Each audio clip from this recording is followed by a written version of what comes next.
Hello all, a great afternoon. Welcome to yet another live session of Narayana IAS Academy. So as all of you know, this is Sureka Bhaskar and I'm here to take you through the most important current affairs which pertains to this particular topic of international relations. Okay, so there we are looking at the important organizations, the international organizations. We discussed a significant number of organizations over the past three classes, and today also we will actually be continuing with the regional groupings. Okay, so we'll be discussing the regional groupings as well as few of the events that actually happened in geopolitics, which becomes very important. That includes the nuclear disarmament, that is India's nuclear doctrine.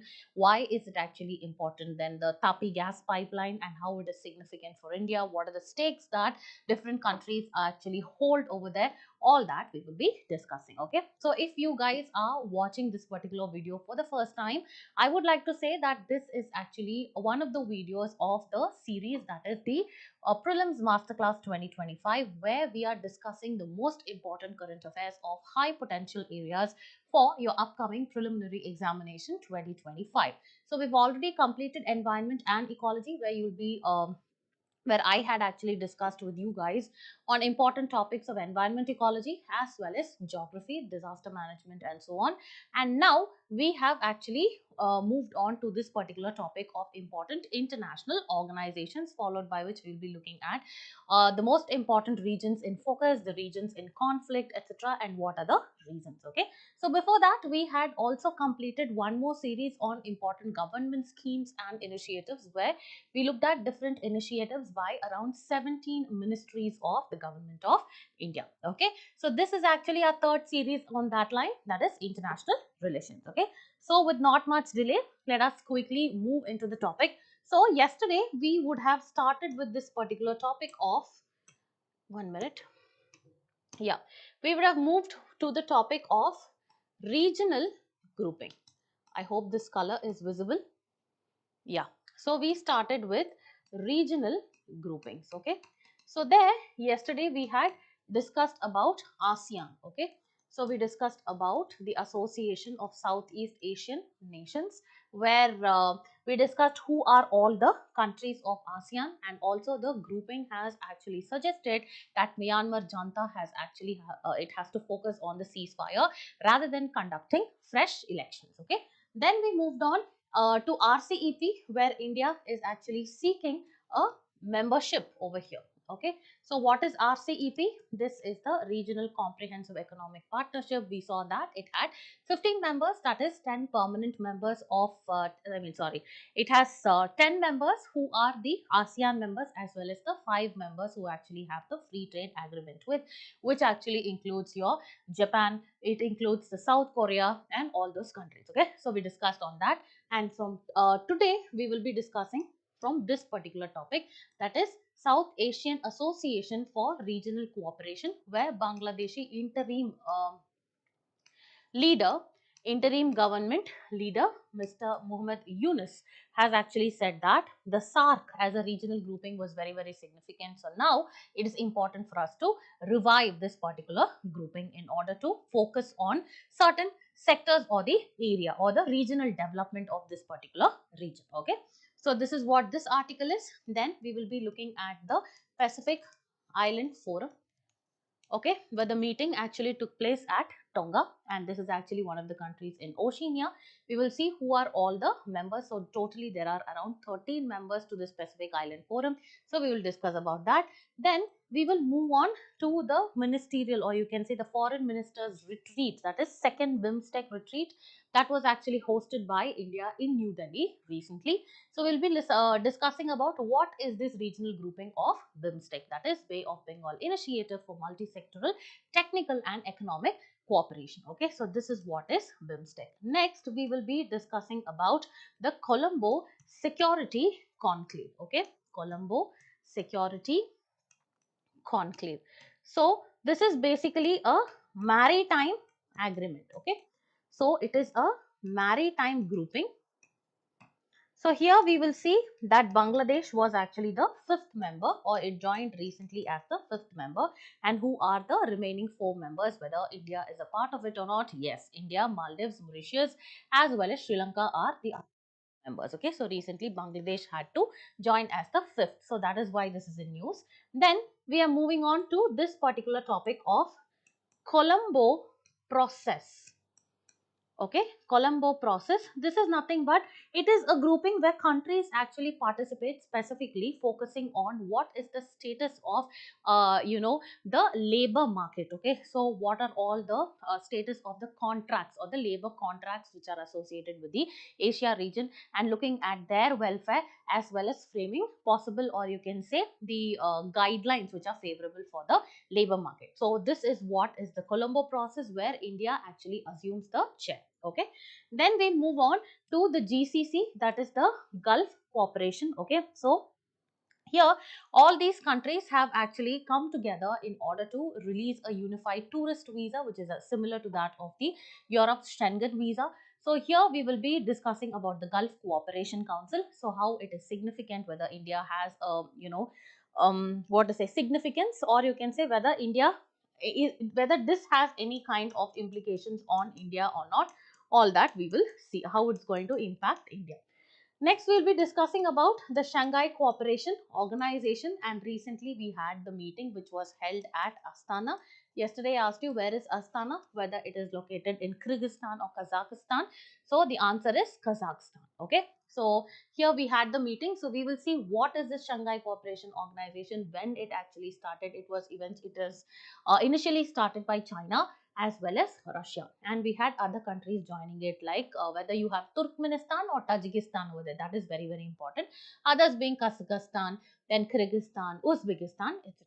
Okay, so we'll be discussing about SCO, and also we had three countries. One is Niger, next is Mali, as well as Burkina Faso. These countries moved out of this economic community on the West African states.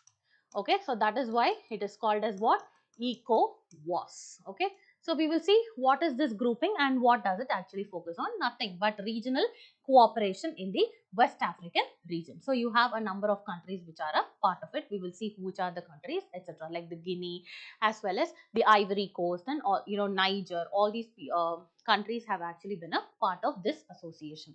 Then we will be looking at this particular article, that is the Asian Infrastructure Investment Bank. Okay, Infrastructure Investment Bank. Where is it located? Is it Beijing or Shanghai? And this was actually developed as what to say, in order to offset the financial lending institutions of the West, like the IMF as well as the World Bank. Okay, so still, I hope you remember, we actually saw what are all the lending instruments of the IMF, and recently they had actually extended the loan to Pakistan as well. Okay, and finally we will be discussing about Mercosur. Mercosur. Okay, so this is actually a common market. So what is this grouping aiming at? So all this we will be discussing in today's class. After this, we will also be starting with other topics. If I have to tell you the names of the topic, let me actually tell you quickly. So after Mercosur, we will be discussing few topics on geopolitics, like we have the Belt and Road Initiative, then we have the Indian Ocean Conference, then we have the South China Sea dispute, where we will see the disputed regions like the Scarborough Shoal and the Second Thomas Shoal. So what is this 9-dash line? Okay, and where is this particular South China Sea located, whether it's in the West Pacific, and we'll be looking at the Luzon Strait as well as the Taiwan Strait, connecting all these South China Sea to the East China Sea, etc. Then we'll also be discussing about the nuclear disarmament as well as India's nuclear doctrine. So what are all the agreements that India has actually signed, whether we have signed the CTBT, whether we are part of NSG, all that we will discuss. And finally, we will close the session by discussing the TAPI pipeline. And for tomorrow's lecture, we will start with agreements and treaties, like you have the IMEC, and then you have the Hong Kong Convention, and then you have India-EFTA, the Geneva Convention, the Antarctic Treaty. All these will be taken up tomorrow along with your important locations. Okay, so if we finish all that by tomorrow, then we will have one more class which is pending, where we will talk about the military exercises in news for the past 1 year, and we will be discussing about what to say, miscellaneous topics like the Bharat Port Portal, then the free movement regime, what are the borders which are involved over there, grey zone warfare, all that we will discuss. Okay. So, with not much delay, let us quickly start with today's lecture. Okay. Okay. So, let's do it fast. So, let's complete today's session very quickly. Okay. So, SARC. So, the leader of Bangladesh's interim government, you know, there was actually a downfall of the previous Sheikh Hasina government, right? So, the interim government had actually, what to say, taken up the power or assumed power. There, the interim government leader, Mr. Muhammad Yunus, has actually stated that it is important for us in order to revive this particular regional grouping of SARC, which actually stands for South Asian Association of Regional Cooperation. Okay, so this is SARC. So SARC totally has 8 members. Does it include India? Yes, India plus 7 members. Okay, so these 7 actually include what? Pakistan, you have Afghanistan, okay, then you have Nepal, we have Bhutan, then we have Sri Lanka, we have Maldives, etc. So 1, 2, 3, 4, 5, 6, and one more country, okay, Myanmar. So these are all the countries, 8 countries of SARC, okay. So it is important for us to know what it is, and also don't confuse with all these, regional groupings. If you see regional groupings, one, you might get confused with ASEAN, okay. So the next one is actually your SARC, and then is your BIMSTEC. So these are the major groupings where one usually gets confused with, okay. So ASEAN actually came into existence as early as 1957, okay.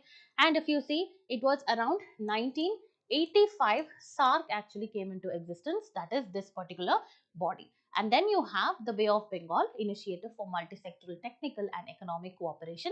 This came as late as 1997, okay. So this is also a regional grouping, and it actually focuses on regional regional security and economic cooperation in this particular ASEAN region, and this consists of 10 members. Who are the 10 members? You have Singapore, you have Indonesia, then you have Myanmar, then you have what to say, uh, 1 minute. Yeah, you have Singapore, then you have Indonesia, then you have Myanmar, then you have Philippines, and then you have Laos, then you have Cambodia, you have Thailand, you have Brunei, as well as you have Vietnam. Have we left something over here? So these are the 10 members.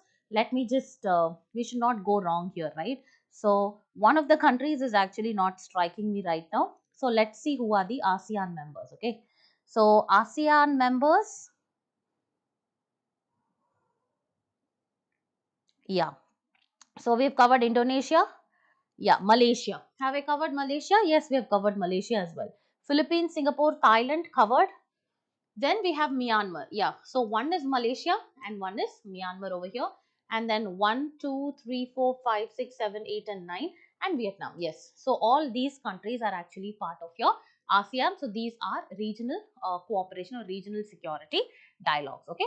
The next one is your SARC. So this actually got formed in 1985, and this also focuses on what? The regional security, and this actually is comprised of 8 members, that is India plus 7 members. Okay, so this is your SARC, and next is your Bay of Bengal Initiative region. So this consists of 7 members. Okay, so just like these regional cooperation, BIMSTEC is nothing but it is a sectoral cooperation or a grouping, okay, where there are 14 sectors. Okay, so the entire focus area of this particular regional grouping is divided into 14 sectors, and each sector is actually given as the responsibility of each country. Okay, so it can either be trade, it can be, transport, it can be connectivity, it can be climate, it can be energy, okay, or it can be agriculture and so on. So each country will actually take care of each of these sectors. Okay, so this is sectoral. So these are the three organizations that you guys have to know. Okay, so this is actually the what is a regional organizations, and now we are dealing with SARC over here, this one. Yesterday we dealt with ASEAN. Now let us continue with SARC. Okay, so the establishment, I told you 1985. Before this was what? ASEAN, and after this will be your BIMSTEC. Okay, so this actually came into existence after signing of the SARC charter in Dhaka, Bangladesh. Okay, so the member countries, 8 members, I told you that includes India's neighbors. Think India is over here. So this side 2 countries, you have Pakistan as well as Afghanistan. So Afghanistan done, Pakistan done. And this side, if you see, you have Nepal as well as Bhutan. So you can see Nepal as well as Bhutan. India, you know, which we have taken as the center. Then over down, I mean towards the south, you see Sri Lanka as well as Maldives. So you have Sri Lanka and Maldives. So these are the 8 countries of SARC. Okay. And then if you see, observer status is actually held by Australia, China, European Union, Iran is also there surprisingly, then Japan, Mauritius, and then South Korea, Myanmar, etc. Okay, so don't confuse Maldives with Myanmar. Okay, Myanmar is not there. Do you understand? So all these are the countries which are part of SARC. Okay, so this is what it is.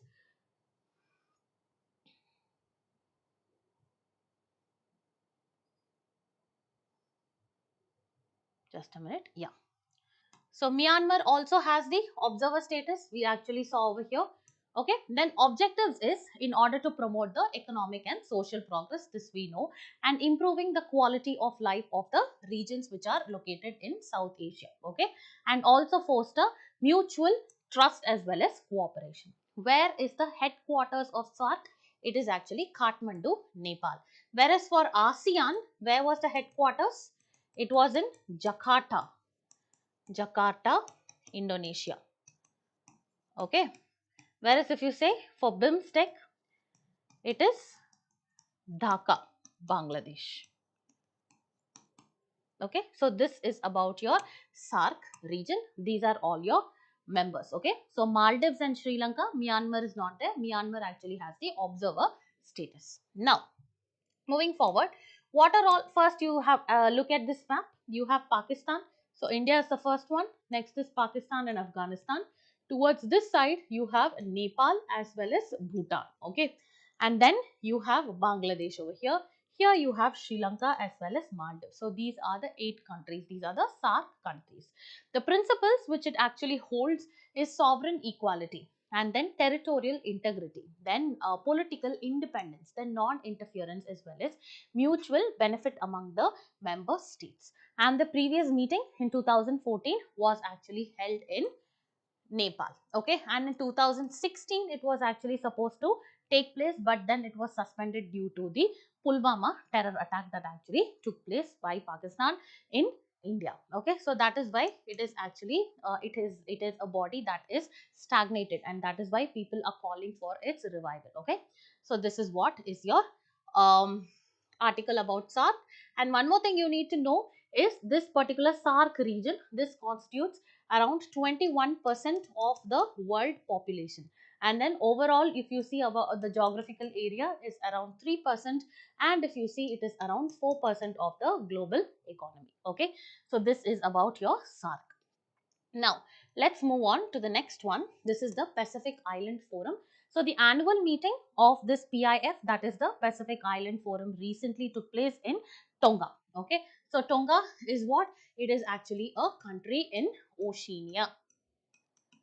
So, Pacific Island Forum, which comprises of 13 members in the Pacific region. Let us actually see the Micronesia, Melanesia, Polynesia nations.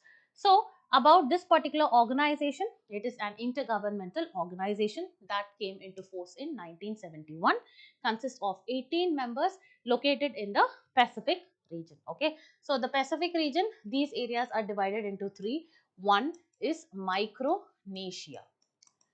Okay, next one is the Melanesia. Next is your Polynesia. Okay, so these are the classifications of the small island nations. Okay, do you understand? So this entirely is composed, is a part of Oceania. Okay, let's see the member countries. You have the Australia, we have the Cook Islands, we have the federated states of Micronesia, that is very small islands. Then we have Fiji, then we have Polynesia, Kiribati, then you have Nauru, then you have New Zealand, Niue, Palau, Papua New Guinea, Republic of Marshall Islands, Samoa, Solomon Islands, then Tuvalu as well as Vanuatu. Okay, so these are all the regions which are part of the Pacific Island Forum. So what do they actually aim at in order to bring about economic growth as well as political governance and security in this particular region and regional cooperation?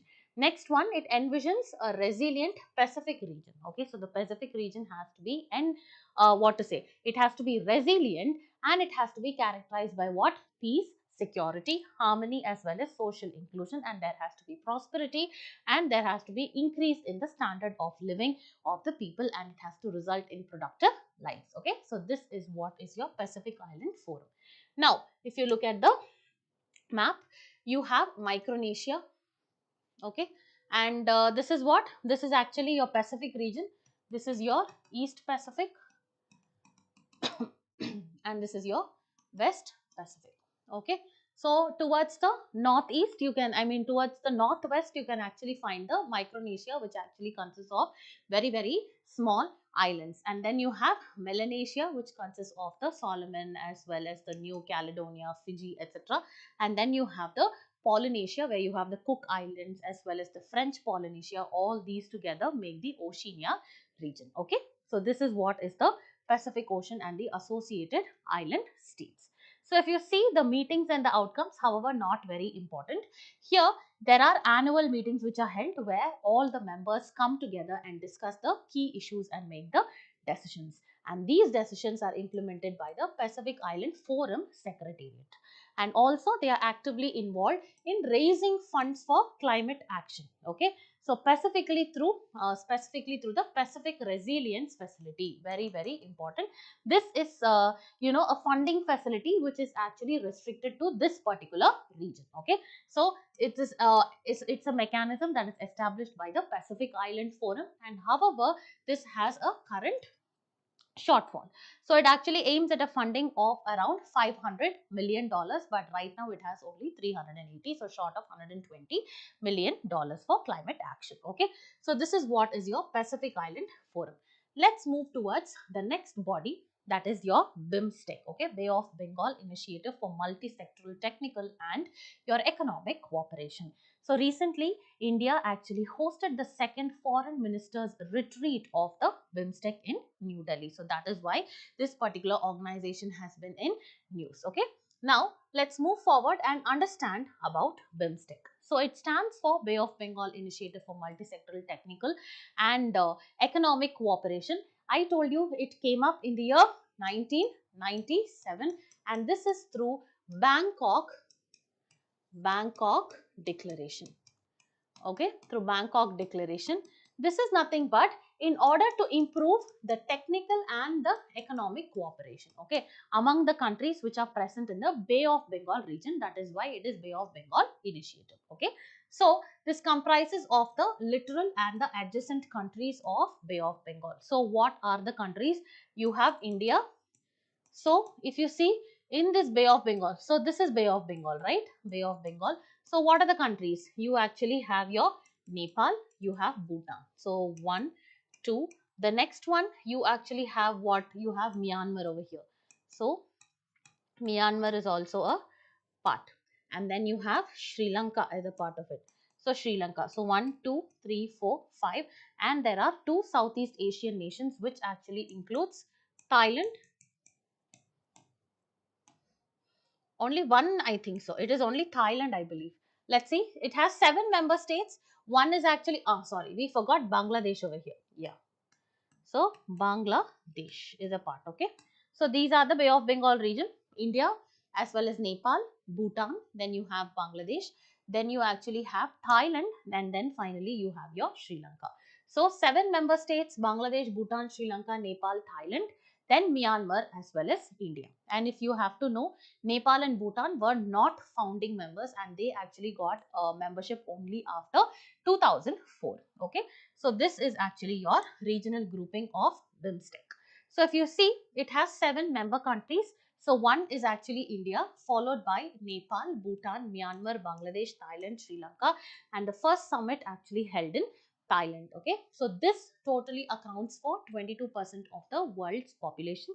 It has a combined GDP of around $4 trillion, and then the trade goods, right? 1/4 of the world's traded goods actually cross this Bay Area every year. And next one is 6 focus area is they focus on trade, they focus on technology, energy, transport, tourism as well as fisheries. Okay, so these are the areas of focus of BIMSTEC. So far we've actually seen how many.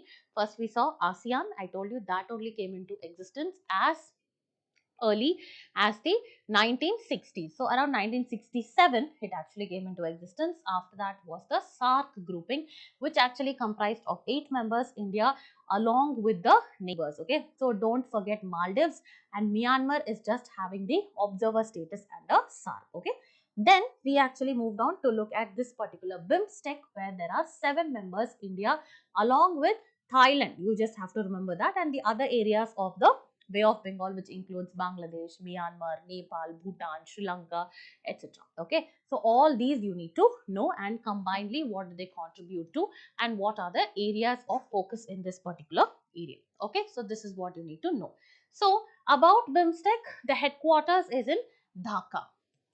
I told you, right? ASEAN, Jakarta, ASEAN, Jakarta, BIMSTEC, Dhaka, SARC, Kathmandu, Nepal. Remember this, very important. OPEC, Riyadh, Saudi Arabia. Is it correct or not? Please mention in the comment section. So the chairship or the chairmanship or the presidency that every country has to hold is actually rotational. Okay, so as I told you, this is sector driven because there are 14 sectors like trade, connectivity, climate, agriculture and so on. Okay, and this responsibility is divided among the member states. So what is the recent achievement is that recently they came up with a framework for cooperation between the different members. Okay, so this is the significant milestone that the BIMSTEC regional cooperation has recently achieved. Okay, so now we are done with the BIMSTEC. Let's move to the Colombo Security Conclave. Okay, so Bangladesh actually joined the Colombo Security Conclave as the 5th member. The remaining 4 members actually happen to be India, Maldives, Mauritius and Sri Lanka. So these are the 4 members, and you have the 5th member, that is Bangladesh, being a part of it. Okay, so if you see, recently Bangladesh has become the 5th member of the Colombo Security Conclave.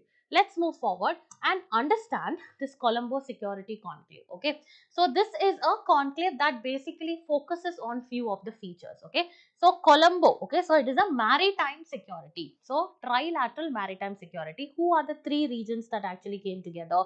It was India, Sri Lanka as well as Maldives came together in order to form this security conclave in the year 2011. And then only all the other countries, that is you had the Mauritius joining it as late as 2022, and recently in 2024 Bangladesh actually joined it. Okay, so these countries come together in order to decide about what?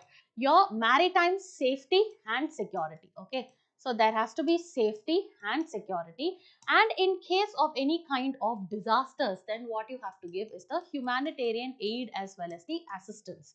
And also there should not be any kind of terrorism as well as piracy, that also they actually focus on. And then there has to be focus on the cyber security, okay, as well as the critical infrastructure and any kind of trafficking, okay, whether it is drug or human trafficking, all that is actually prohibited over here. Where it is headquartered, since it's Colombo Security Conclave, remember it is in Colombo, Sri Lanka. Okay, so now let's get started. So It was initially formed in the year 2011 as a trilateral maritime security grouping of India, Sri Lanka as well as Maldives. The founding members are India, Sri Lanka as well as Maldives, where Mauritius joined in 2022 and you have Bangladesh joining in 2024. The observer status is Seychelles, and then you have the headquarters which is located in Colombo. Okay. Then the Colombo Security Conclave, the key areas of cooperation. I will zoom it for you guys if you can't see. So,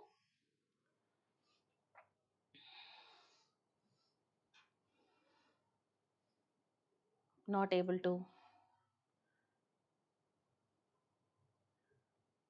Okay, I'm not able to show that. I'm not able to zoom this one. Okay, fine. I will actually tell you what are all the key areas of cooperation. Number one is maritime safety as well as security in this particular region. Next one, humanitarian assistance has to be given. The cyber security protection specifically of the critical infrastructure like the communication lines, etc. And then combating trafficking as well as trans-border or trans-boundary organized crime should not be there. Next one is counter-terrorism and radicalization should also be avoided. That is, terrorism should not be there and radicalism or extremism should not be carried out. Okay, so these are the areas of focus of the conclave. Okay, so how is it significant for India? First one, there has to be a regional cooperation. Obviously, this is going to strengthen the cooperation of other nations or all the nations along with India in this Indian Ocean region, right? So already India is actually facing a lot of security challenges because of China, because of what? Because of the debt trap policy where China is actually going on developing or lending loans in order to develop infrastructure in different countries, or the port-led development you can say. For example, the Hambantota port which has actually been developed by China and in Sri Lanka, and then you can see the Gwadar in Pakistan as well as the Chittagong port in Bangladesh. All these are examples, and that is why India has to be very, very careful in its move. Okay, so this regional cooperation will strengthen the cooperation in the areas as well as shared security specifically in the Indian Ocean region. Next one, it will counter China because of increased Chinese footprint in the other member countries. Okay, like you have, I told you, it actually had the Hambantota port development in what? Sri Lanka, etc. Then maritime security, because India has a coastline of almost 7,500 kilometers. Okay, so this is very important. Maritime security is very, very important. Okay, then the synergy with Sagar. So India actually has this Sagar mission, right?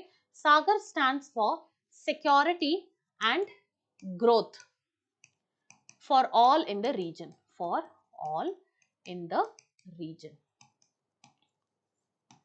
So this aligns with the Sagar strategy of India. Okay, and it actually complements India's involvement in the Quad region also, where Quad what is where you have 4 countries coming together for regional security as well as economic development, infrastructure development, etc. Okay, so all this is very important. Quad is by what? India. Quadrilateral security dialogue, you have Australia, then you had Japan, and you had United States of America. Okay, so this is what is a Quad grouping. Now let's move forward to understand what is this Colombo process. Okay, so what is this is, let's see. So how do you manage the contractual laborers across the Asian region? So that is what is called as the Colombo process. Okay, so India recently assumed the chair of the Colombo process for this year 2024-2026 for the very first time since its inception in the year 2003. Okay, so the Colombo process actually was it had begun in the year 2003. So let us see, as you know, it is a Colombo process, right? It actually caters specifically to the Asian region. Okay, so it is a regional consultative process. Consultation about what? That is, how do you manage the overseas employment? How do you actually set the guidelines and provisions for the contractual labors? Okay, whoever are originating from this particular countries which are located in the Asian region. Okay, and also if there are best practices across the Asian region, then you have to exchange these best practices and ideas. So this is what is the aim of the Colombo process. So it is a regional consultative process providing a vital platform for discussion on managing what the overseas employment and contractual labor for the countries of origin in Asia, and also facilitates the exchange of best practices regarding the overseas employment. And also the membership, if you see, there are 12 Asian members which are present over here. So 12 Asian members, which again includes India, and of its neighbors it includes Pakistan, it includes Afghanistan, okay, it includes Nepal, but it does not have Bhutan over here, okay, and it also has Bangladesh, it has Sri Lanka, and then, excuse me, if you see, it has China.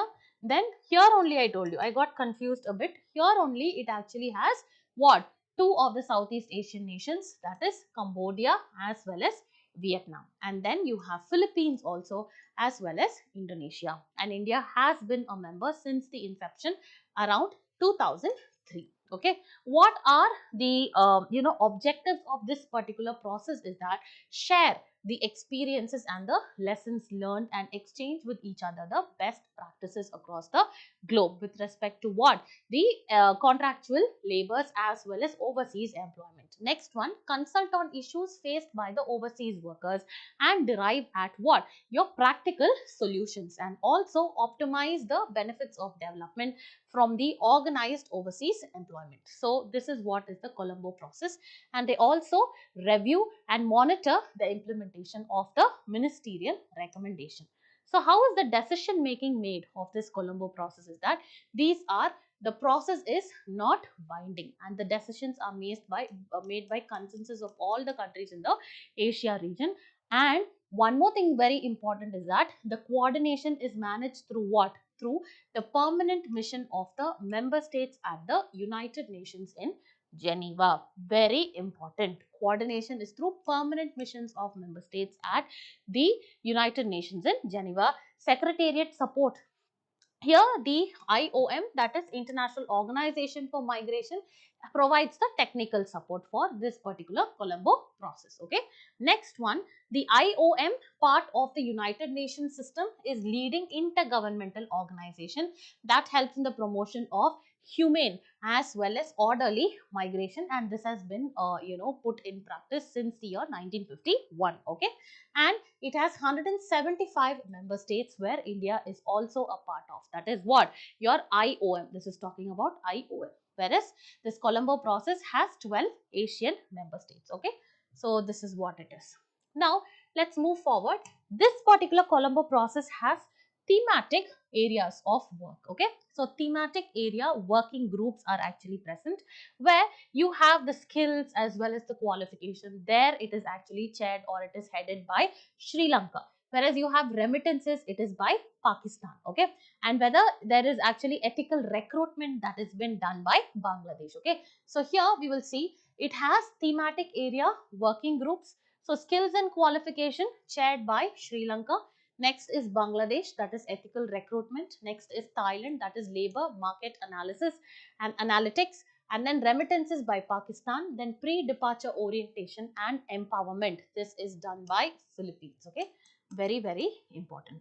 So these are the organizations or the processes that are involved in this particular Colombo process.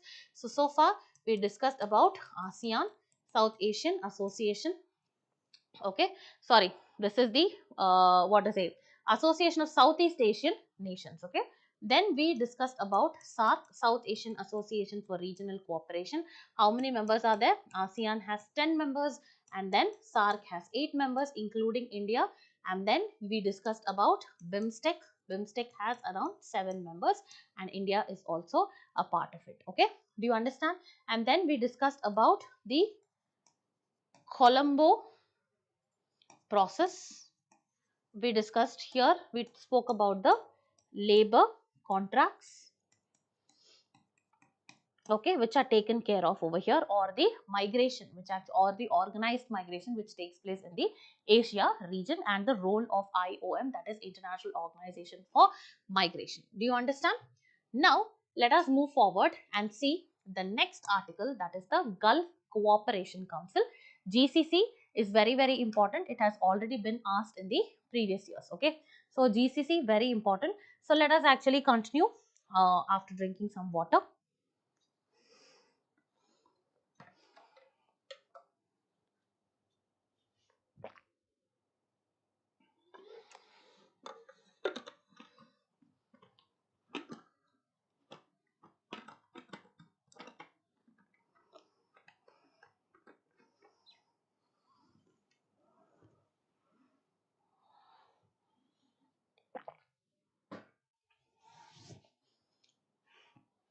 Okay, so let us start with GCC.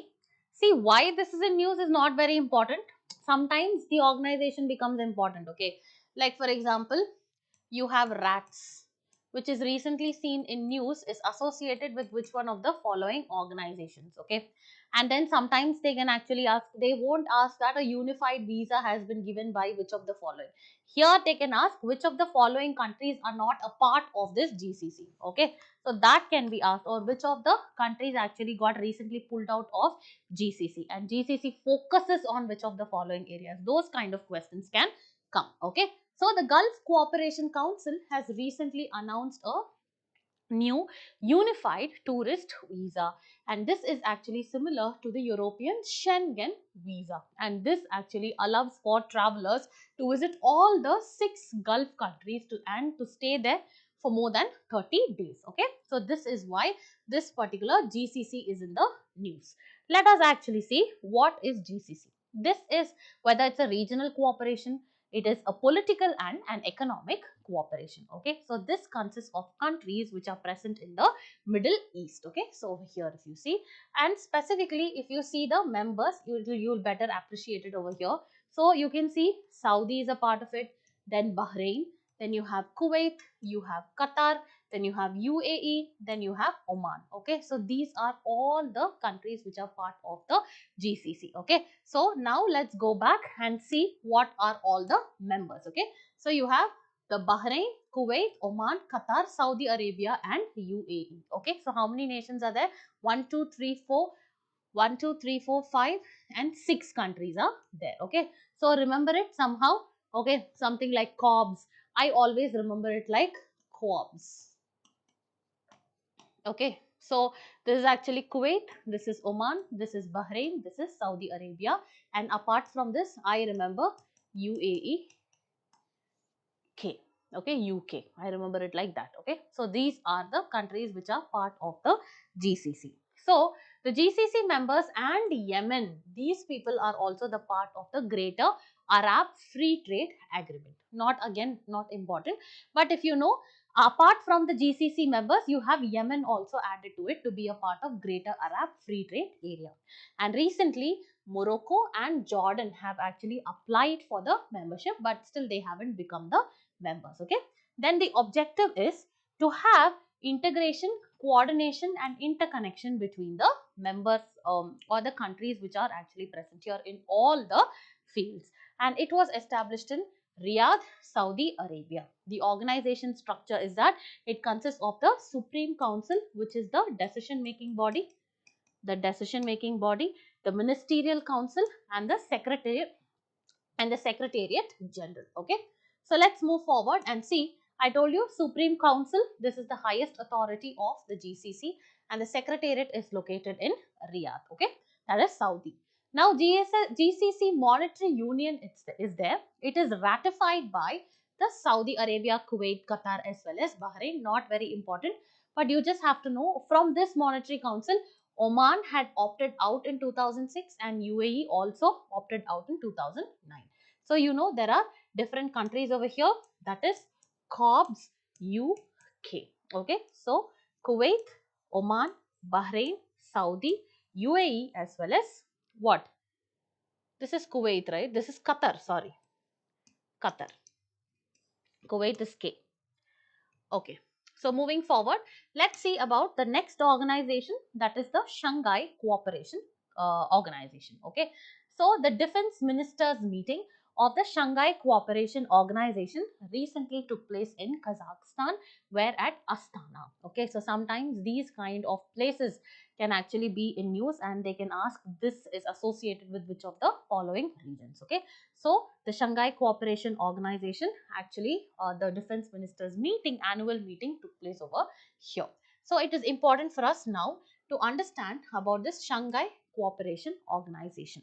So this is also an association of different governments. Okay, so it is an intergovernmental organization and it was established as late as 2001 only. Okay, so it was established by China, Russia, and except for Turkmenistan, you have other countries. Okay, like the Tajikistan, Kazakhstan, then Uzbekistan, Kyrgyzstan. So all these istans are there except for Turkmenistan. Okay. So what is the major objective is that strengthen the relations which are actually among the member states and promote cooperation between the nations. Okay, in political affairs, in economics, trade, any kind of scientific discoveries that you do, the cultural as well as the educational programs actually have to be there. Apart from that, anything related to energy, transportation as well as environmental protection or climate action can be taken. So you have to promote the cooperation between different countries and also safeguard peace as well as security in this particular region and create democratic, equitable international political as well as economic order that is maintained for the peace and security of this particular region. This is what is the SCO all about. Okay, so this is the organization which was actually brought forward by which of the following countries? One, you had China, next is Russia, except for Turkestan or Turkmenistan, you have all the istans, that is Kazakhstan, Tajikistan, Kyrgyzstan as well as Uzbekistan. Okay, so these are the different members. Next one, let's move forward and see what is the geographic as well as the demographic scope. So when it comes, when you speak about the demography, this entire region actually comprises of around 40% of the global population. Okay, and when compared to that of Eurasia, it constitutes around 80% of the population. And even if you see the global GDP, it is around 20% of the global GDP. And current membership is that you have 9. Who are the founding members we saw? China along with Russia. We saw all the istans, right? Kazakhstan, Kyrgyzstan, Tajikistan, Uzbekistan. And apart from there, now you actually have certain people. Okay, PI square. What is this? Pakistan. Then you have Iran and then India. Okay, so this is how you will remember. The observer status, however, has been given to Belarus, Mongolia as well as Afghanistan. Now, if you see the organizational status, you have the secretariat of the SCO that is located in Beijing. Okay, and you have an executive committee of the regional anti-terror structure. Very important. Okay, so remember this. There was this RATS that was actually signed in Tashkent. Okay, so this was a PYQ. RATS is associated with which of the following? For that you need to know what RATS is. So RATS is nothing but it is your regional anti-terrorist structure. Okay, so this is what is associated with SCO. I told you, right? So anti-terrorist structure, that is RATS, regional anti-terrorist, it is actually associated with Shanghai Cooperation Organization. Okay, so this is all about the SCO. Let's move forward and see which are all the member states, which are all the dialogue partners and which are all the observer states. Okay, so let us actually see this map. If you see the ones in green over here, right? So these are all the member states, which actually includes your Iran, it includes Pakistan, Afghanistan, and then you have Maldives, you have India, as well as you have China, and then you have Russia, which is part of it. Then all the istans are over here. And apart from that, you have Azerbaijan, Armenia, again it is a dialogue partner. So don't confuse with all these things. And observer status, you have Mongolia. And then you actually have what, which state is this? This is Afghanistan. Afghanistan is, sorry, Here I marked it as a member. No, it is the observer status. Okay. So all these in blue are the dialogue partners of Shanghai Cooperation Organization. Okay. So this is what is about the SCO. Now, the decision making body I told you is heads of the State Council, which meets once a year, and also the regional anti-terror grouping, right? That is the RATS. This promotes cooperation among the member states in order to counter terrorism. Of course, what are the official languages which are used over here? Russian and Chinese, because remember that it was initially founded by these two countries. Okay, so Russian as well as Chinese, and the SCO has been an observer, okay, in the UNGA. Very, very important. If they ask you that Shanghai Cooperation Organization, that is SCO, has an observer status in the United Nations General Assembly, yes, it does have. Okay. So this is very important. Okay. So this is about the Shanghai Cooperation Organization. Now let's move forward to understand this particular economic community on West African states. So this is what is called as the ECOWAS. Okay. So what do you mean by ECOWAS? I told you it is an economic integration or economic security or cooperation of the West African states, is actually protected by a group of countries, and from this grouping recently we had three countries, that is Mali, Niger and Burkina Faso, walking out of this particular community. So let us see what it is. So before that, let us check if we have we can actually, yes, we can check with the comment sections first if you have any doubts, after which we will proceed forward with understanding this ECOWAS. Okay. Okay. So let us move forward now. So ECOWAS, about the economic community on West African states. So in French it was called as the CEDEAO. I don't know, I'm not good at French. So it is called as CEDEAO. I don't know what that means, but then it also, it actually translates in English to ECOWAS. Okay. So you know that it is a regional grouping, and it was established in 1975 by a treaty called as the Lagos Treaty. The Lagos Treaty. Okay. What is the objective? Is that to promote the economic integration and development in the West African sub-region. Okay. So West African region. And ECOWAS has certain fundamental principles. First, you have to maintain the equality and interdependence of the nation, and in case of any adversity there has to be solidarity as well as collective self-reliance, and also there has to be cooperation between different states, that is interstate cooperation, and there has to be harmonization of policies, okay, and integration of different programs, and then non-aggression between the member states, because of late you have lot of civil unrest that is actually taking place in the African region, right? So this is what is the ECOWAS. So the headquarters of ECOWAS is in Nigeria. Okay. So it is Abuja, Nigeria, and the member countries actually include, let us see the map so that we will understand it better. Then we will come to this one. Okay. So in the map, you can see the recently outgoing countries, that is Mali. Then you have Niger. Can we take yellow color? Yeah. So Mali is moving out, and then you have the Niger moving out, and then you have Burkina Faso moving out. The other members, let's see, one is Senegal, then you have the Gambia, then you have the Guinea-Bissau, then you have Sierra Leone, Liberia, then you have Ivory Coast, then Ghana, Togo, Benin, Nigeria. All these are different countries which are a part of ECOWAS, okay? And this is your Gulf of Guinea. No, very, very important, okay? And let's actually move to the previous slide and see what are all the member countries. So I told you the headquarter is in Nigeria. Don't confuse with Nigeria and Niger. Okay. So next one, member countries include Benin, Burkina Faso, Cape Verde. Then you have the the Ivory Coast. Then you have the Gambia. Then you have Ghana, Guinea. Then Guinea-Bissau, Liberia, Mali, Niger, Nigeria, Sierra Leone, and then you have Senegal as well as Togo. The major initiatives is that ECOWAS established its free trade area in 1990. Okay, and then there is also a regional peacekeeping operation that actually takes place, and this is known as the ECOMOG. Okay, and this is also led by Nigeria only.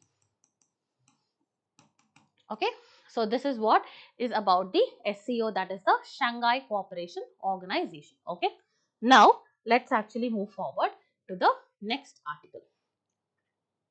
We saw, right? Okay, so here this is just the association that India actually has with that of the ECOWAS. So India usually has historical relationship with most of the regional cooperation. So likely, so we have the association with ECOWAS also. So we've been having a historical relationship with that of ECOWAS, and this has strengthened over time.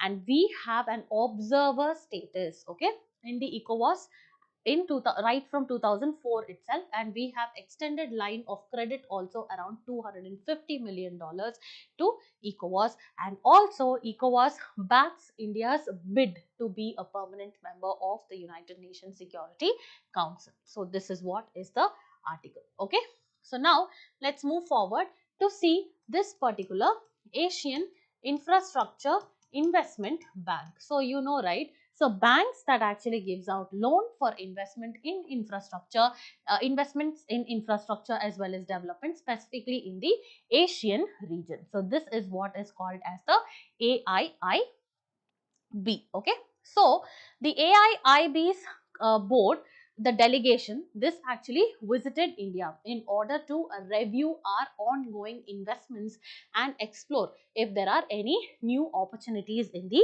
ecosystem, that is investment ecosystems in India. Okay, so now let's move forward to see what is this AIIB. So in order to offset or in order to open up any kind of a financial lending institution similar to that of the Western international institutions like the IMF, that is the International Monetary Fund, as well as the World Bank, there was this particular initiation that was actually that took place for financing the infrastructure specifically in the Asian region, and that is what is your Asian Infrastructure Investment Bank. Okay, so the headquarters is actually in Beijing, that is China. Okay, so when was it established? It was recent only, that is 2016, in order to fund the infrastructure projects in the Asia Pacific region and also provide an alternative to the Western lending institutions like the International Monetary Fund as well as the World Bank. And is India a founding member or not? Yes, India is a founding member and has the largest project portfolio with this particular AIIB. That is so much of lending or the investment has been done of by AIIB in India, okay, or in Indian infrastructure development. So this is what is your AIIB. So as of 2024, what are all the members? Who are all the members? There are around 109 members, okay. And if you see who are all the largest shareholders, of course China will leave no stone unturned. So 27% of the voting share it actually has, because it contributed around 50 billion USD. Okay. The next one, India, second largest shareholder and 8% voting share, 8.4 billion has been contributed. Next one, Russia and Germany follow this particular shareholding. Don't confuse that just because it is the Asian Infrastructure Development Bank. Where does Russia and Germany actually come here? Don't think like that. Okay. So G20 members, 16 out of 20 G20 members are the countries are members to this particular AIIB, and the non-members are the major developed nations or the significant powers like the United States. You have the EU as well as Japan and Mexico. So the total authorized capital is around 100 billion USD. See, these numbers are not important. Who are part of it, who are not part of it, all that becomes very, very important for the examination. So membership and the shareholding we saw, right? Next one, we will move on to understand what is this Mercosur bloc. So it is an economic cooperation. So recently, before that, why this has been in news? Because recently Bolivia has actually attained full-time membership in Mercosur, okay, Mercosur bloc, in order to enhance the trade relationship with the other member nations, okay. So now it is important for us to understand about this Mercosur. Before that, let us actually see if we let us resolve the doubts in the comment section.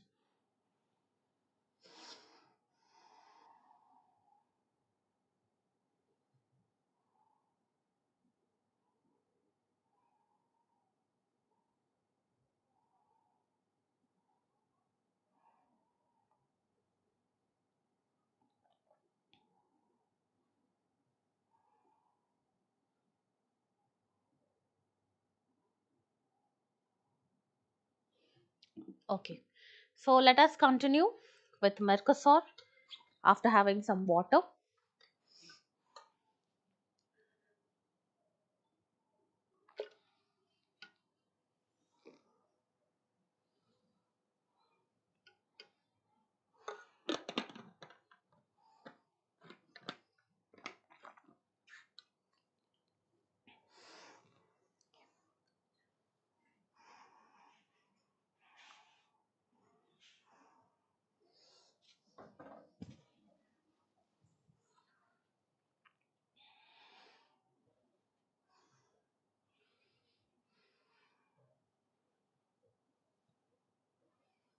Okay, so let us continue with this particular article or the topic of Mercosur. And after this, we have 4 to 5 more topics which we have to complete very quickly.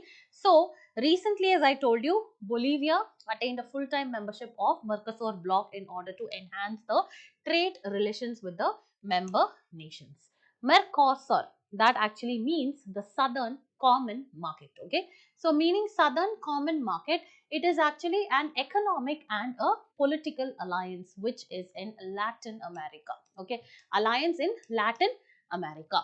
So initially this actually comprises of what? The countries like Argentina, Brazil, Paraguay, Uruguay, and then it started including countries like Bolivia and Venezuela, and Venezuela has been suspended since 2016. Okay, do you understand? So it is a Southern Common Market, it is an economic and a political alliance which is in Latin America, started with the membership of Argentina as well as Brazil, Paraguay, Uruguay, and then it went on to move, include Venezuela as well as Bolivia also, but Venezuela stands out right now. So this was actually formed by the Treaty of Asuncion. Ascension, I think so, in France, in French, okay. So, established in 1991 through this particular treaty of Ascension, which aimed to facilitate the free movement, okay. So, free movement of goods, services and production factors among the member states. The objective is to what? Again, strengthen the economic integration of these particular regions, free trade and the movement of goods, the movement of services and people within this block. Okay. So, the highest decision making body is the Common Market Council, and this is actually a platform where they coordinate the economic policies as well as the foreign policies. Okay. So, this is nothing but an economic and a kind of a political alliance which is there. Whatever are the foreign policies and economic policies, the countries in the Latin American region, they actually come together and discuss. That is all. It's very, very easy for the economic integration perspective. So the languages which are spoken, not very important, but still I'm just keeping you updated. It is Spanish as well as Portuguese are the official working language. And India's engagement. India and this particular Mercosur grouping, we have signed a preferential trade agreement.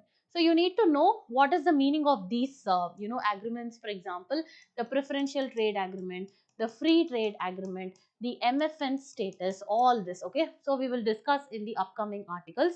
So all this you need to know. In 2004, it was signed so that it fosters a closer economic cooperation between India as well as these trade blocks. Okay, so the headquarters where it is located in Uruguay. Uruguay.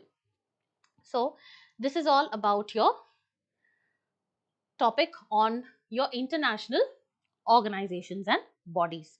So let me actually take you through what are all the topics that we have discussed so far.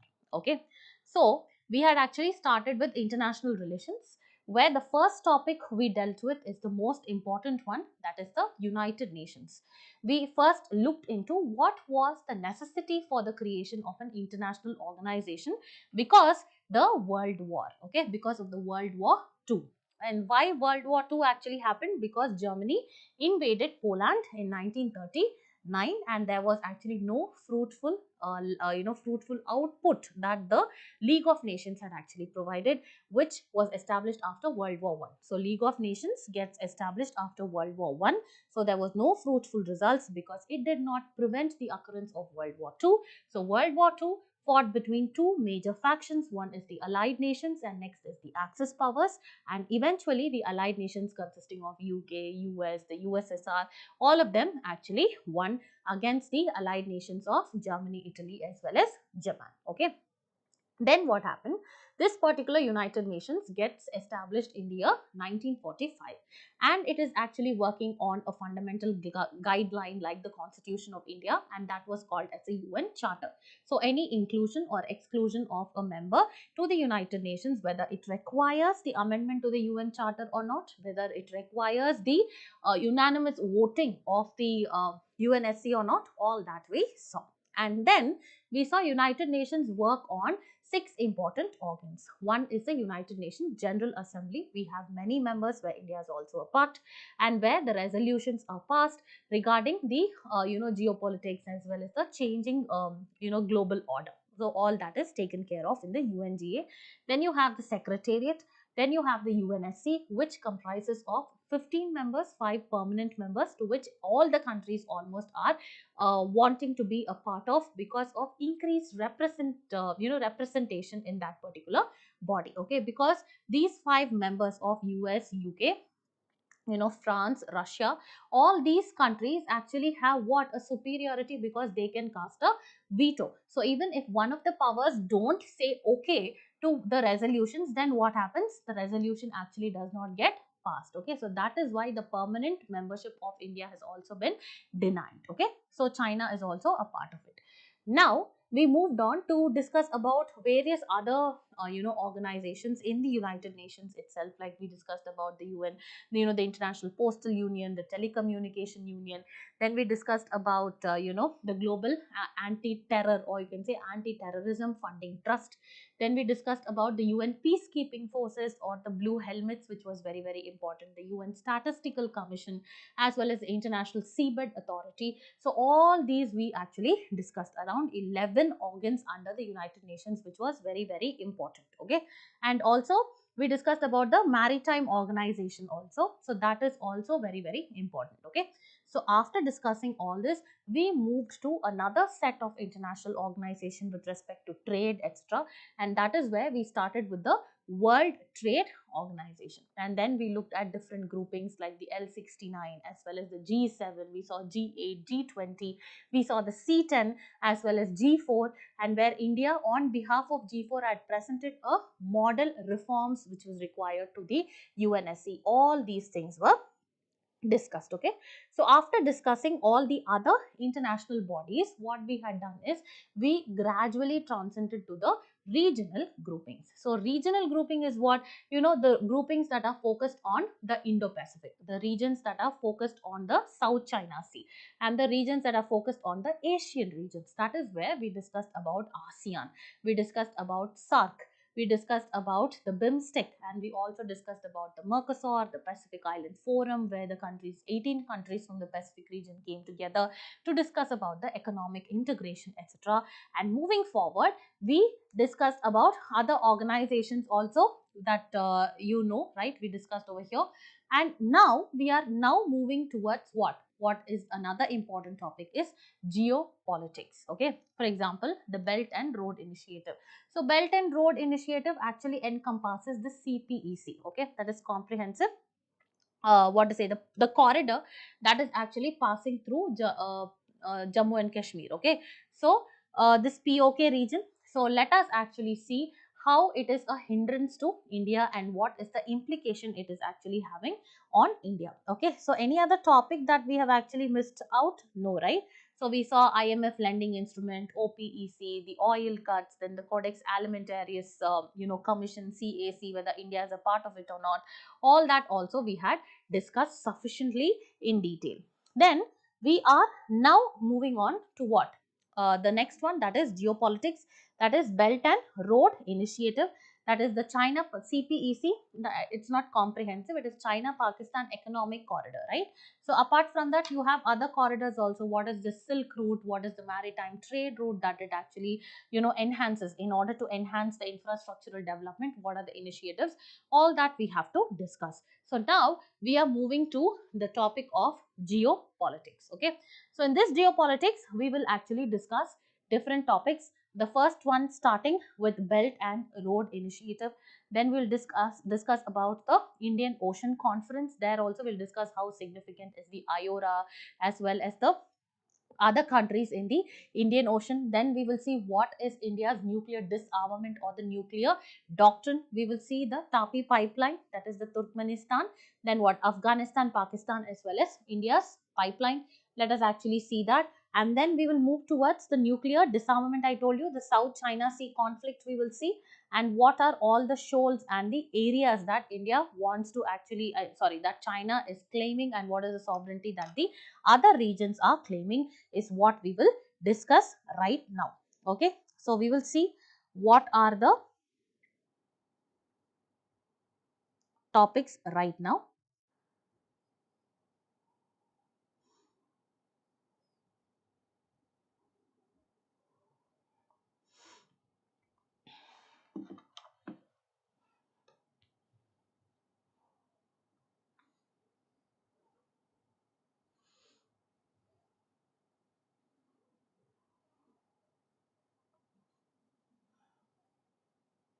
Okay, so moving towards geopolitics. Okay, so first let us start with the Belt and Road Initiative.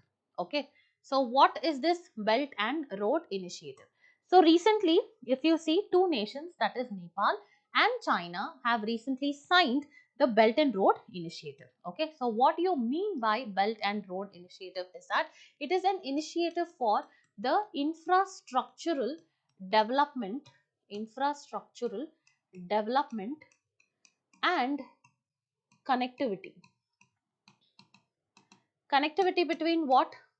Between Europe, Asia and Africa. Okay, so we have a map. We will see what are the different components under the BRI and why it is actually seen as a threat by India. All that we will see. Okay, so the BRI is also called as the OBOR or the One Belt One Road Initiative. Okay, so this was an initiative which was launched by China in the year 2013. Okay, so this mainly focused on development of infrastructure. So infrastructure development strategy. Okay, so this aimed at enhancing the connectivity between three regions. You have Europe. So Europe, say you connect Asia, and from there you connect Africa. So this was actually the network, and through not only the land routes but also the sea routes. So this was actually the major aim of the BRI. Okay, so what are the different objectives under this is that enhance the global connectivity. And apart from this, when the connectivity is enhanced, what will happen? Your trade and infrastructure development will happen. There will be development or the initiation of large scale projects will be there, including the railway projects, the roadways, highways, ports as well as energy infrastructure. Okay, and then countries participating in BRI, if you see, have experienced a significant increase in the trade and investments, because if you see between 2013 and 2022, over a period of 10 years, the trade of the with the BRI partners, this grew at a rate of around 7%. Okay, so this has reached around 19 trillion dollars. Okay, so here, because of this connectivity, there is enhanced trade, there is better infrastructure development, and this one, what to say, the trade has also increased significantly. Okay, so and the investments have also increased. Now let's see the components of BRI. BRI actually has two components. One component is the road component, that is the Silk Road Economic Belt. Silk Road Economic Belt, and the next one is the Maritime Silk Road. Okay, Maritime Silk Road. So this is nothing but there is overland road transport. That is why it actually enhances the connectivity between Europe to Asia and Africa through overland land connectivity, or the transportation is overland. Okay, land terrestrial transportation. Then you have the key corridors, and if you see Maritime Silk Route, it is through shipping routes. This is through shipping routes, and you actually deploy your Indian Ocean, and that is where you connect your Southeast Asia, Indian Ocean and Europe. Okay, do you understand? All these shipping facilities and port facilities are actually improved. That is why there is development on infrastructure of ports. Okay, so it's simple to understand. So this particular overland terrestrial or transportation routes actually includes key corridors, out of which one is the China-Pakistan Economic Corridor. So CPEC under BRI has been opposed by India to a significant extent because it actually passes through the POK. Pakistan occupied Kashmir. So that is why we are opposing it. Next one is China, Central Asia, West Asia Economic Corridor, China, Mongolia, Russia Economic Corridor, and New Eurasian and Land Bridge Economic Corridor.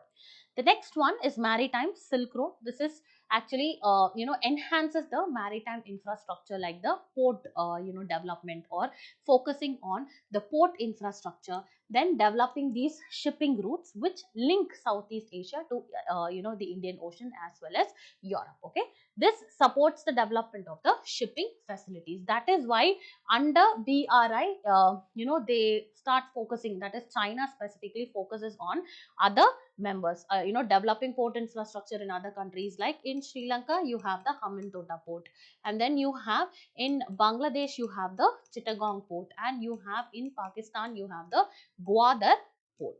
Okay, so this is what it is, but it is also a part of the larger debt trap policy. Okay, where this infrastructure is taken on lease for almost 99 years, and there is heavy loan that is given by China to these countries. So that is why there is debt trap. When they are not able to pay, then what happens is the infrastructure is taken over by them. Okay, so this is what is the components of BRI.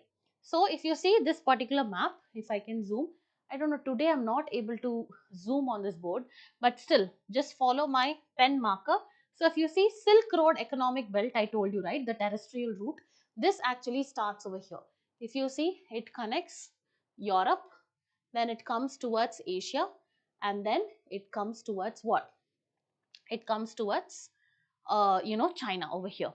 And then if you see the Maritime Silk the initiative Silk Road, Maritime Silk Road initiative, you have the Red Sea, then connects Djibouti, connects Kenya, Nairobi, and then the Indian Ocean, and also China. Okay, the South China Sea, etc. So these are the maritime routes. Okay, do you understand?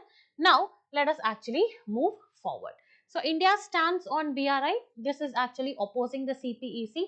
Why? Because this is passing through Pakistan occupied Kashmir, that is the POK, a territory which is which belongs to India. Next, the concerns are sovereignty. Of course, this infringes the sovereignty and India's territorial integrity, and India actually sees it as one of the traps, that is the debt trap that is actually taken care by that is a part of China's diplomacy. Okay, so China has these policies like the debt trap policy as well as the salami slicing. That is what it is actually doing, right? The region of Arunachal Pradesh is claimed by the Chinese as their territory. So that should not be allowed. That is called salami slicing. So slicing away the territory of a country, okay, and claim ownership. So this is what it's doing in the South China Sea also, right? So that is why there are a lot of claiming of sovereignty between different nations like Philippines, etc. Okay, so the transparency. So debt trap policy we already saw, and transparency is that the projects that actually come up, no, they kind of lack transparency in the international norms. Sometimes they don't follow the rule of law. Sometimes it's financially unsustainable and also has environmental and security concerns. For all these reasons, India does not support this particular BRI under the CPEC under BRI. Okay, so this is your Belt and Road Initiative. So, as an alternative to this particular BRI, India also is actually seeing other alternates. For example, you have the IMEC. Okay, so IMEC is what? The India Middle East Europe Economic Corridor. That is your IMEC. The next one is your INSTC. This is the International North-South Transport Corridor. Moving forward, there is also an EU-led initiative, that is the Global Gateway. Global Gateway. This is initiative for global infrastructure development. Next, you have the Blue Dot Network. This is nothing but a combined initiative of US, Japan, Australia. If four are together, then it is Quad. So, removing India, the Blue Dot initiative is by the other countries. This is for quality infrastructure development in the Indo-Pacific region. Then you have the Asia-Africa Growth Corridor, where this is an initiative of India and Japan for infrastructure development between Asia and Africa. And then you have your Build Back Better World, that is B3W. This is very, very important. It might come in your exam. Okay, so Build Back Better World. So this is actually a US-led initiative and G7 targeting the infrastructure specifically in the low as well as the middle income countries. Okay, so this is what is your alternatives to the BRI that India is focusing on. Now, let's move forward to the Indian Ocean Conference. Okay, so the Indian Ocean Conference, if you see, India in partnership with Oman as well as Singapore is hosting the 80th IOC in Muscat. Okay, where the foreign ministers from 30 different countries are actually participating it, and they're going to talk about economic integration as well as regional security in the Indian Ocean region. Now, it is important for us to see about this particular conference. Okay, so it is an annual international event that regularly takes place, that speaks about the economic integration, the geopolitical situation over there, as well as the strategic significance of this particular Indian Ocean region. So it calls the policymakers, the scholars, the research, the community involved in the geopolitical research, all of them to come together in order to talk about the trade, the scientific as well as the security cooperation in this particular region. The first conference took place in Singapore in 2016, and in 2024 it was in Perth, Australia. Okay, so the event is actually organized by the current one. It's actually organized by India Foundation in collaboration with the other regional organizations. Now, there will be key initiatives or measures under the Indian Ocean region, isn't it? So there are actually different initiatives under the Indian Ocean region. So we will see what are they one by one. 1 minute. So one is the Indian Ocean Rim Association. Okay, so this actually focuses on the sustainable growth of the region. There actually has to be proper or balanced development in the region specifically among the Indian Ocean countries. It's very, very important. So maritime safety as well as the trade facilities actually have to be there. Okay, so this was the first one which came up in 1997. This is the IORA, Indian Ocean Rim Association, that is the IORA. Okay, next one, if you see, is your Indian Ocean Naval Symposium, IONS, and this actually came after 10 years, that is around 2008. This is also the regional cooperation and maritime security among the littoral states of the Indian Ocean region. Okay, so this also came up in 2008. The next one can be the BRI, Belt and Road Initiative, or the One Belt One Road Initiative. As a part of this, we had the CPEC and the other corridors. Okay, this is also, and also what is the influence of US or the presence of US in Diego Garcia region, all that we will see. So key initiatives under this particular Indian Ocean region is. First one, as I told you, Indian Ocean Rim Association. This actually came up in the year 1997. Okay, including India, there are 11 dialogue partners: sustainable growth and balanced development, then maritime safety, trade facility, etc. Next, moving on, Indian Ocean Naval Symposium. Okay, so this actually came in 2008 in order to enhance the maritime cooperation among the Indian Ocean littoral states, again maritime security, and in also to counter the maritime piracy, then maritime terrorism and so on, or any kind of natural disasters. Okay, so this is one. And now we also looked at the BRI, or the String of Pearls initiative. String of Pearls is nothing but there is strategic investments that Chinese actually make in the infrastructure in the different member states, like for example Hambantota, and then you have the Gwadar as well as Chittagong. Okay, and also you have the presence of US in the Indian Ocean, because they have a military presence in the IOR, mostly where in Diego Garcia. Okay, so this is actually an atoll in the Indian Ocean. So this actually shows what is the importance of this particular Indian Ocean region. This is also to counter the presence of Chinese as well as their sovereign claims in this particular area, including the South China Sea. Okay, so these are the different initiatives. Now let's move to the South China Sea dispute. So recently Philippines has actually accused China, stating that China has attacked, or it has fired the water cannons on few of the vessels that belong to Philippines in this second Thomas Shoal, which is actually located in this particular South China Sea. Okay, so what is important for us to understand is, what is the South China Sea dispute? What is this 9-dash line, which is of territorial claim that this particular China actually makes? What are the other countries which actually claim their sovereignty in this region, and how is it affecting India's interest? All that is important. Maybe how that is affecting India's interest actually falls a part of your mains discussion. So now we will look only into the South China Sea dispute. So Philippines has recently accused China of firing water cannons, not important, near the second Thomas Shoal. Very important. Okay, so this is where you actually have the Scarborough Shoal, and then you have the second Thomas Shoal, and then you have the Spratly Islands. Right, if you see here, you have the Spratly Islands, and then you have the Paracel Islands. All these become very, very important. So see, if you see, this is the 9-dash line.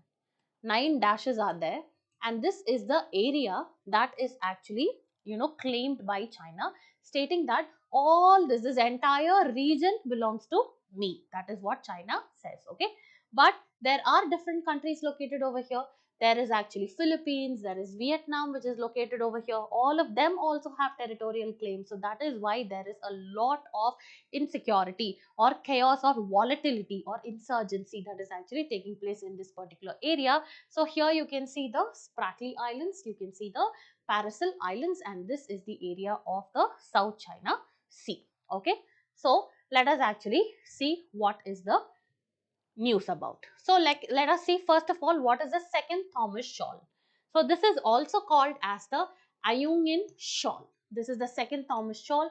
This is positioned in the northeast region of the Spratly Island. We saw the Spratly Islands, right, in the South China Sea. So it is located towards the northeast. It is actually teardrop shaped atoll featuring the coral reefs and enveloping a lagoon. Not important, it's an atoll. This is an area, and this area has been claimed by many countries.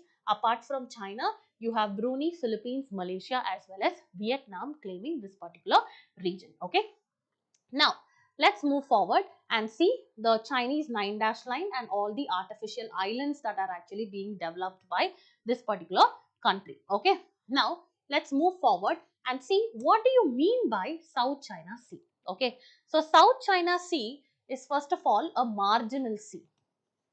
So what do you mean by marginal sea? It is enclosed by land, and it is further connected to a larger ocean. So that is what is called as the South China, that is what is called as a marginal sea.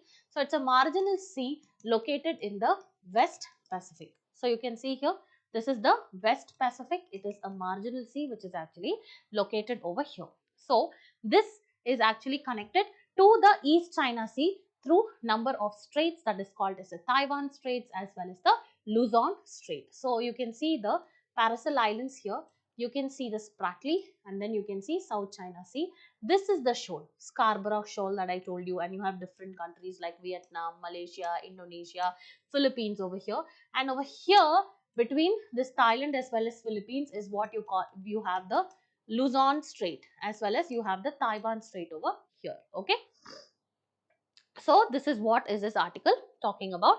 And if you see the number of countries which are actually over here from the northern direction, if you see, it is Republic of China, then Taiwan, then you have the Philippines over here, and then you have Malaysia, then you have Brunei, Indonesia, Singapore as well as Vietnam. Okay, so all these are the countries which are located over here or bordering it. Okay, and additionally if you see Gulf of Thailand and Gulf of Tonkin, these are encompassed within the boundaries of the South China Sea. Okay, so I think you actually understood what is the South China Sea. It's present in West Pacific Ocean. It is the marginal sea.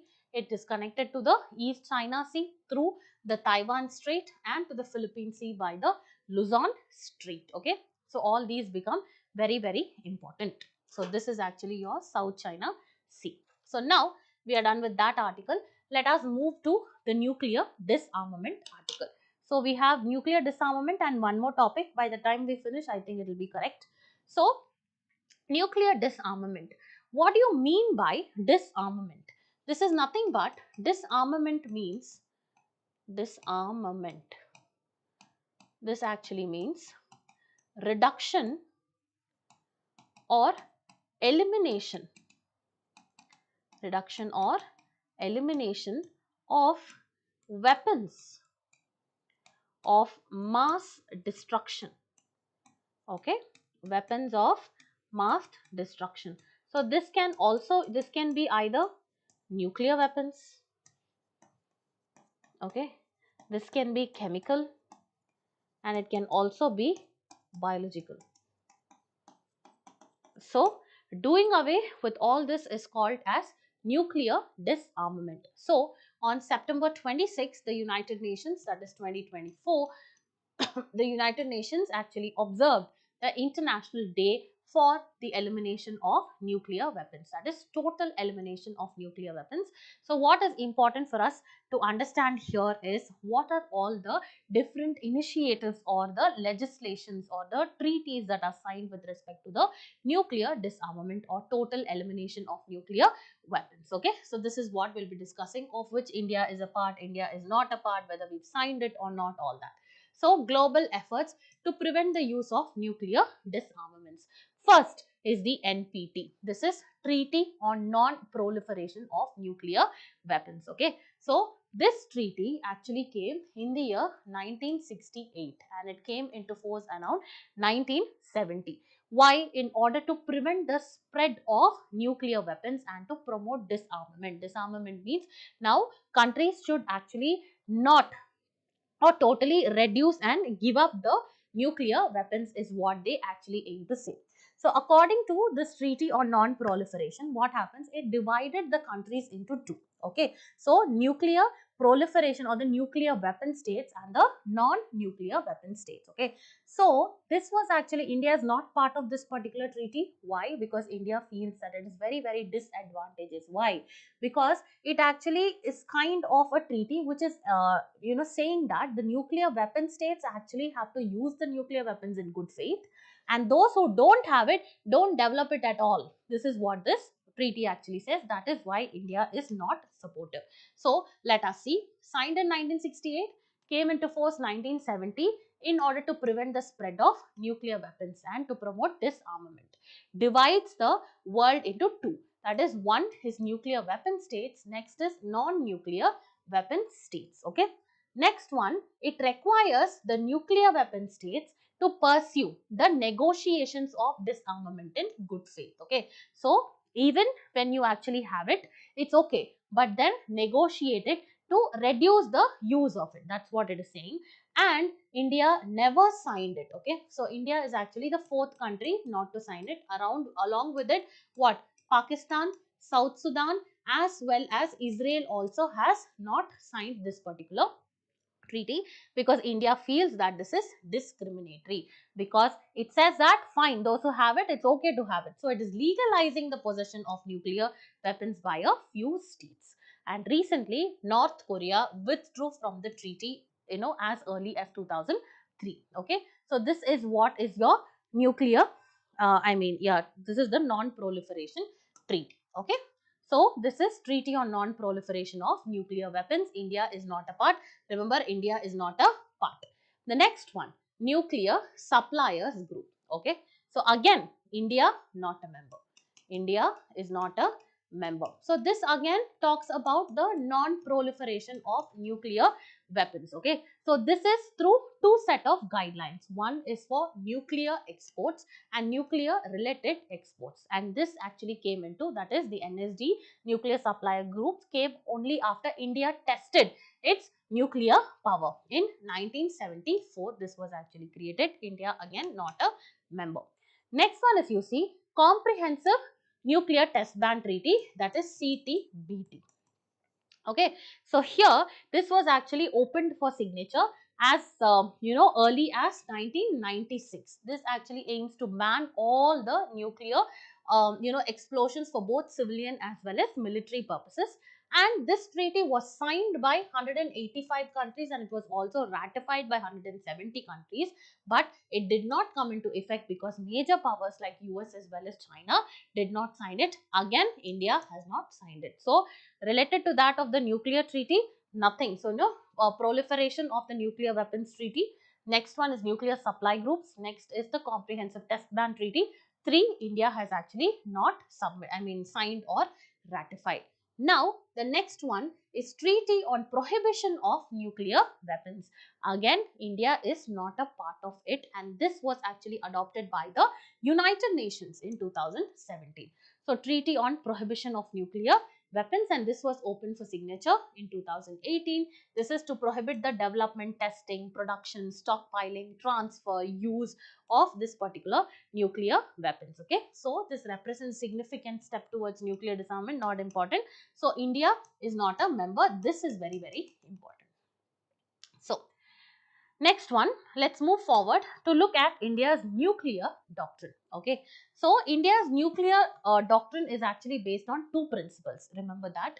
First one is credible minimum deterrence. Credible minimum deterrence. This means what?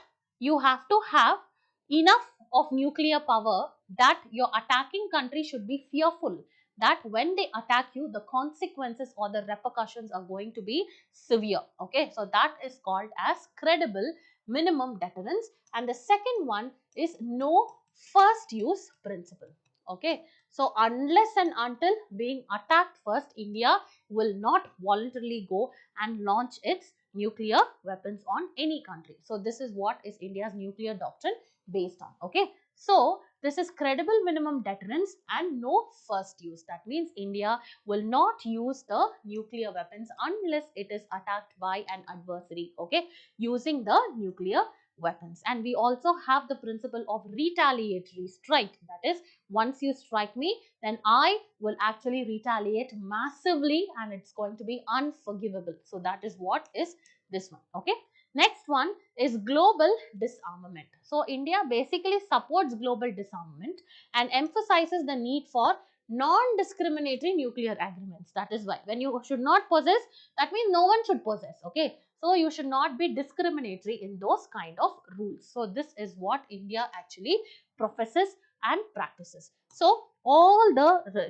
nuclear related weaponry as well as when to use it, what is the situation, all that is actually taken care of in India by this authority, that is a nuclear command authority. Okay, so this actually has two councils, a political council headed by the Prime Minister, and then you have the executive council. This is by the NSA, that is your National Security Advisor. Okay, so political council chaired by the PM. This is the only body that can authorize the use of nuclear strikes. The next one is executive council chaired by the NSA, and this advises the NSA and carries out orders from the political Council. Do you understand? So this is what is your NCA, or the nuclear disarmament. The last article that we will be discussing is going to be an easy one, that is the Tapi gas line. Okay, so this is nothing but the Turkmenistan, not Tajikistan, remember, Turkmenistan, Afghanistan, Pakistan, India pipeline. Okay, so this is actually a major project which is for transporting the natural gas from Turkmenistan till India, okay, or South Asia, you can say, in India till Punjab. Do you understand?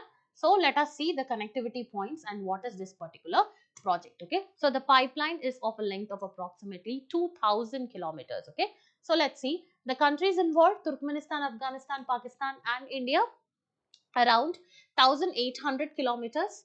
The source is in Turkmenistan itself, that is the Galkinish gas field, and this is one of the world's largest gas reserves, and the total capacity of the project the pipeline is 33 billion cubic meters of natural gas per year. Okay, and if you see the pipeline route, it actually starts from Turkmenistan and then goes through Afghanistan through Herat, that is in Kandahar, and then Pakistan, Balochistan and Multan, and then India, which is actually in Fazilka, that is Punjab.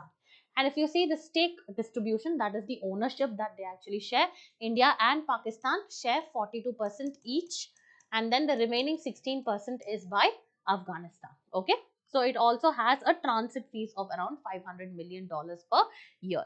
So this is what is your Tapi guys, pipeline.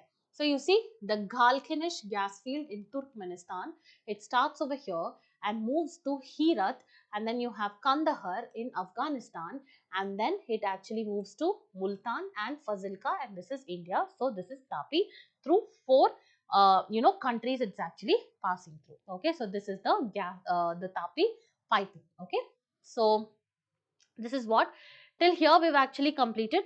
Then tomorrow we will start with the agreements, treaties as well as the conventions, where the first one will be IMEC, India Middle East European Corridor, okay, economic corridor, and how India actually aims to enhance the connectivity. Okay, so because of it, what are going to be the positive implications and what are the concerns associated. So I hope you actually enjoyed today's session. So we have completed around 16 topics. Okay, so we actually covered around 10 regional groupings, and then we also covered these geopolitical issues like the BRI, then the string of pearls, that is the South China Sea issues, the infrastructure development policy, or the debt trap policy by China, and then we also discussed about the Tapi pipeline, then the Indian Ocean region, how it is characterized by different elements, the nuclear disarmament and the nuclear doctrine of India. So tomorrow I will actually meet you with another set of very important agreements, treaties as well as conventions. So there will be around 4-5 conventions in use. It is very important to understand which are those which are signed between India and what is going to be the implication on India's interests. So all that we will discuss tomorrow, and we will also try to complete the important locations and the regions in focus whichever was affected by conflict or civil war and famine, drought as well as other disasters. Okay, so thank you so much for watching. We'll meet you all in another live class tomorrow. If you actually enjoyed the session, please do like, share and subscribe to Narayana IAS Academy YouTube channel. Thank you so much.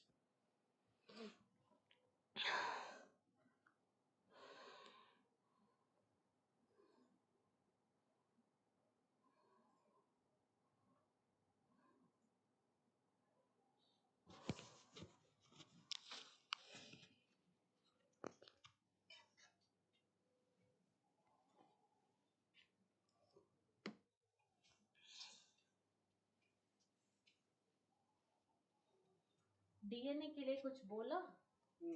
क्या बोला? योगेश वो ठीक है, वो इधर है, आ रहा है, आर्टिकल तैयार कर दिया.